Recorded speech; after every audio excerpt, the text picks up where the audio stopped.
بسم اللہ الرحمن الرحیم۔ السلام علیکم سامعین کرام۔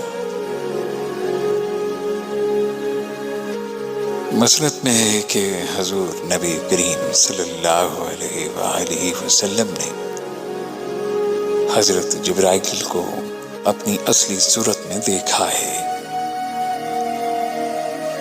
ان کے 600 پر تھے، ہر ایک ایسا جس نے آسمان کے کنارے پر کر دیے تھے۔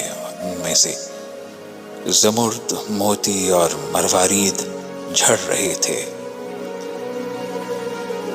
اور روایت میں ہے کہ حضور صلی اللہ علیہ وآلہ وسلم نے حضرت جبرائیل علیہ السلام سے خواہش کی کہ میں آپ کو آپ کی اصلی صورت میں دیکھنا چاہتا ہوں۔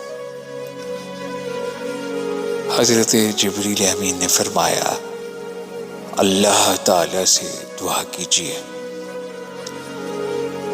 آپ نے دعا کی تو مشرق کی طرف سے آپ کو کوئی چیز اونچی اٹھتی ہوئی اور پھیلتی ہوئی نظر آئی، جسے دیکھ کر آپ صلی اللہ علیہ وآلہ وسلم بے ہوش ہو گئے۔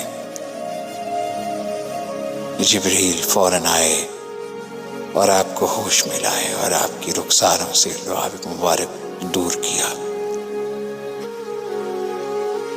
جب آپ صلی اللہ علیہ وآلہ وسلم کو ہوش آیا تو حضرت جبریل علیہ السلام نے عرض کیا، یا رسول اللہ صلی اللہ علیہ وآلہ وسلم،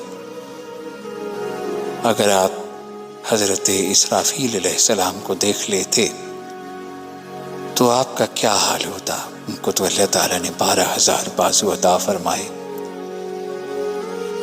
ان کا ایک بازو مشرق میں ہے اور دوسرا مغرب میں ہے، اور وہ عرش الہی کو اپنے کندھوں پر اٹھائے ہوئے ہیں۔